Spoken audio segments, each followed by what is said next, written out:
धन्या भागवती वार्ता प्रेत पीड़ा विनाशिनी सप्ताहोऽपि तथा धन्या कृष्ण लोक फल प्रदा।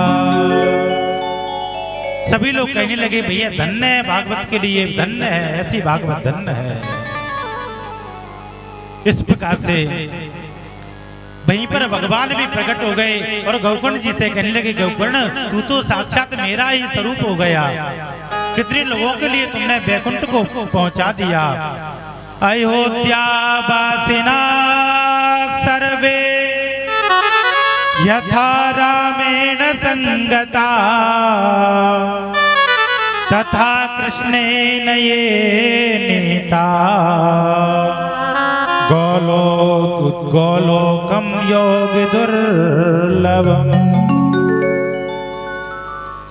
अब अगला प्रश्न जो किया, अगले प्रश्न में कहा कथा को कैसे कराना चाहिए, कथा के बारे में बताएं। आज केवल कथा की भूमिका है, इसलिए कल से मूल कथा प्रारंभ होगी। आज केवल महत्व है, विधि क्या है, कैसे सुनना चाहिए वो आप लोगों ने सुन लिया है। कैसे कैसे पापी तर जाते हैं वो भी आपने सुन ही लिया है। अब अंतिम प्रश्न किया है कथा को करने की विधि क्या है, ये प्रश्न किया है। कथा को किस तरह से करना चाहिए, कितना खर्च करना चाहिए कथा में, ये सब प्रश्न किया उन्होंने।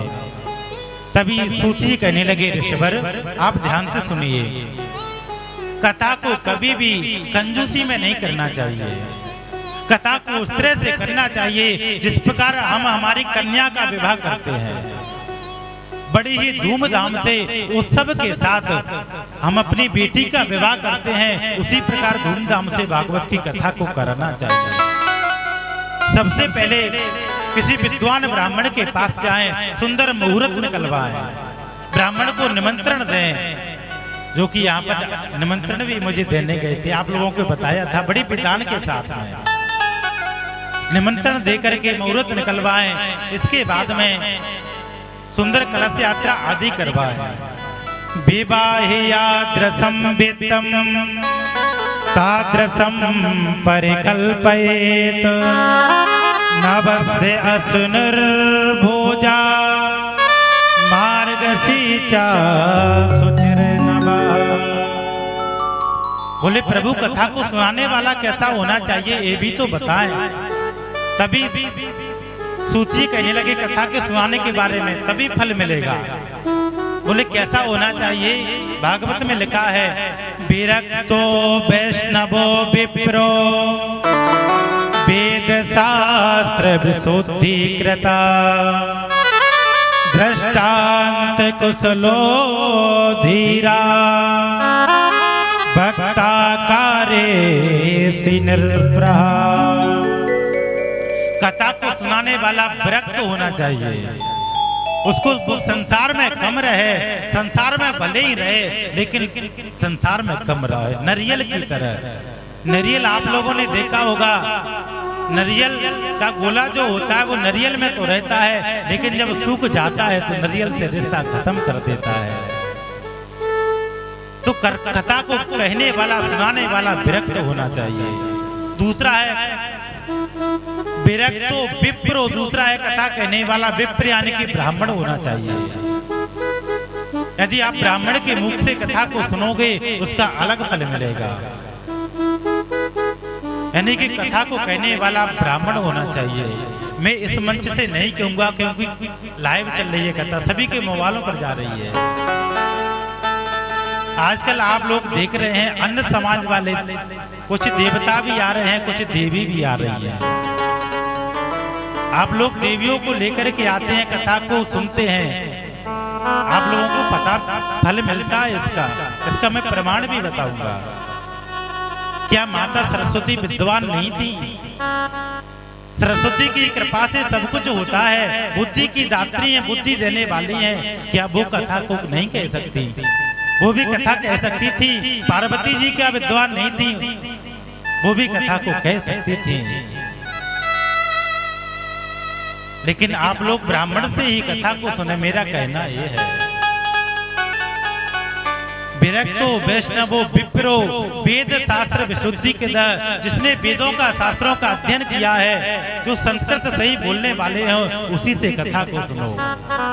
दृष्टांत कुशलो धीरो, जो दृष्टांत देकर के समझ आए, उसी से कथा को सुनो। भक्ता कार्येति निष्प्रह।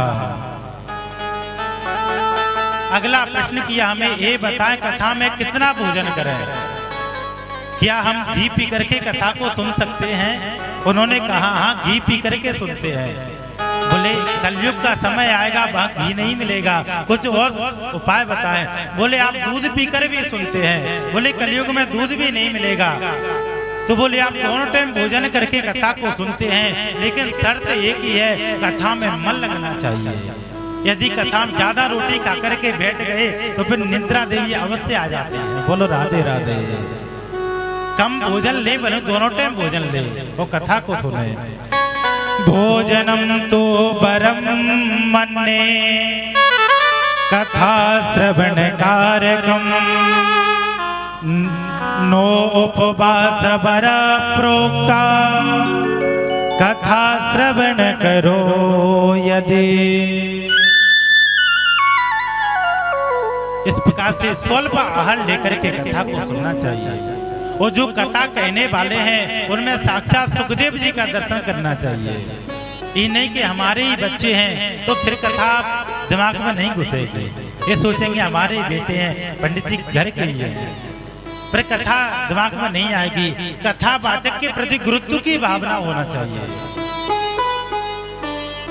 सुख रूप प्रबोधज्ञ सर्व शास्त्र विशारद एतत् कथा प्रसारेण मद ज्ञानम विनाशय।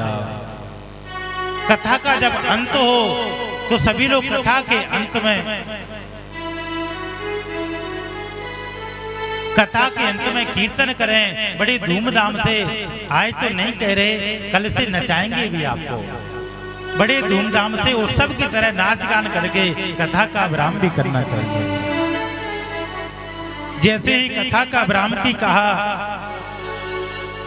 उद्धव जी ने मृदंग पर थाप लगा दिया, राग छेड़ दिया मालकोस,